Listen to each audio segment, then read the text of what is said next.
anak bisa bandel kenapa sih Bu? Karena banyak pengaruhnya. Salah satunya mungkin ada kesalahan kita di masa lalu dalam cara mendidik dia. Jadi anak bandel bukan karena diri dia sendiri, mungkin ada andil kita yang membuat dia bandel seperti itu. Mungkin dia anak bandel, mungkin pertama karena ada makanan haram yang masuk ke dalam tubuhnya. Mungkin bapaknya pernah nyari duit dari harta yang tidak halal, yang kita nggak tahu, tiba-tiba masuk ke dalam tubuhnya, membuat watak anak itu menjadi anak yang nakal, anak yang bandel, kesalahan dari orang tuanya.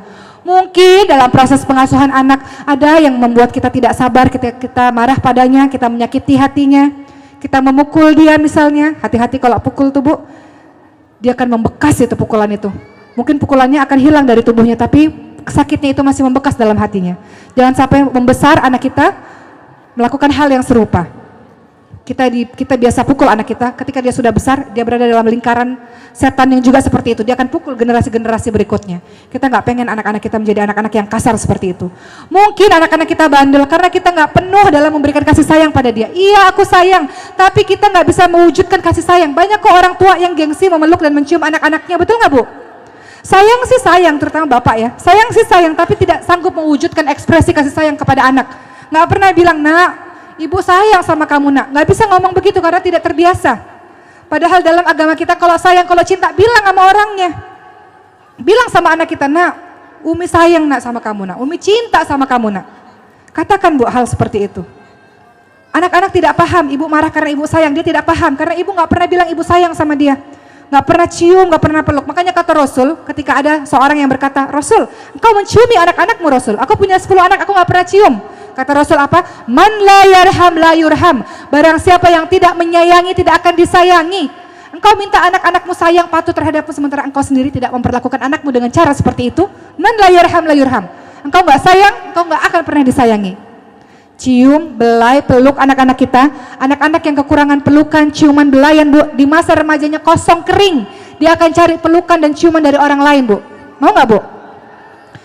Nggak pernah dipeluk anak kita, nggak pernah dicium. Di masa remajanya dia cari laki-laki yang bisa memenuhi kebutuhan emosionalnya, yang bisa peluk dia, yang bisa cium dia. Maka penuhilah kebutuhan emosionalnya dengan sayang kepadanya, dengan perilaku kita, dengan kata-kata kita. Jadi kalau ada anak kita nakal, selain kita doakan yang baik-baik, kita juga introspeksi diri. Menangislah kepada Allah, mungkin ada kelalaian yang kita lakukan sehingga membentuk anak kita menjadi anak-anak yang seperti itu. Tidak selamanya dia yang salah, mungkin ada andil kesalahan kita terhadapnya. Bertaubat kepada Allah. Allah katakan apa? Qul ya ibadiyalladzina asrafu ala anfusihim la taqnatu min rahmatillah innallaha yaghfiru dzunuba jami'a innahu huwal ghafurur rahim. Surah Az-Zumar ayat 53. Wahai hamba-hamba Allah yang telah melampaui batas terhadap diri mereka sendiri. Ada orang tua yang galak banget sama anaknya. Katanya mendidik, tapi katanya sayang, tapi caranya salah. Tegas bukan berarti galak Bu. Dan lembut bukan berarti lemah. Banyak dari kita yang melakukan kekerasan tanpa kita sadari dengan anak-anak kita. Lewat kata-kata kita, lewat perilaku kita lakukan kekerasan itu. Kita lakukan bully, kita katakan bully itu di sekolah, tapi banyak bully itu ada di rumah. Kita banding-bandingkan anak-anak kita. Nah, kamu kok nggak bisa apa-apa? Lihat dong, anak tetangga sebelah lebih pintar daripada kamu. Kekerasan, kita sudah lakukan kekerasan dengan dia lewat kekerasan verbal kita. Allah bilang apa? Wahai hamba-hambaku yang telah melampaui batas terhadap dirimu sendiri, terlalu banyak dosa terhadap anak-anak. Dosa kita banyak nggak bersama anak-anak kita Bu? Banyak. Coba malam dia lagi tidur, ibu pandang itu wajah dia Bu. Nangis nggak? Kira-kira kalau ibu bikin dosa sama dia? Nangis. Minta maaf sama dia Bu, minta maafnya ketika dia bangun, jangan ketika dia tidur. Banyak orang tua gengsi, minta maafnya anak-anaknya lagi tidur, dia nggak denger Bu.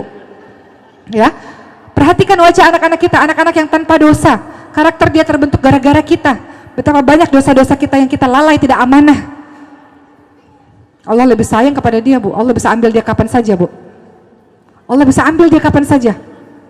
Tapi kita lalai dengan amanah yang sudah Allah berikan terhadap kita.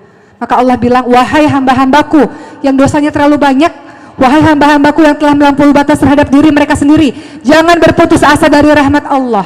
Allah Maha Pengampun semua dosa. Allah Maha Pengampun, Allah Maha Penyayang. Allah suruh kita tobat. Tobat tiap hari Bu, istighfar setiap hari. Rasulullah yang dijamin masuk surga, maksum dijamin masuk surga karena rahmat Allah, itu beristighfar sehari 100 kali. Itu yang sudah dijamin masuk surga. Rasulullah beristighfar sehari 100 kali. Kita yang nggak tahu dosa kita setinggi apa ini, dosa dengan anak-anak kita setinggi apa, kita baik sama orang lain Bu, kita baik sama teman-teman kita, Tapi akhlak kita pada anak-anak kita buruk sekali. Bahkan anak kita nakal, kita salahkan dia.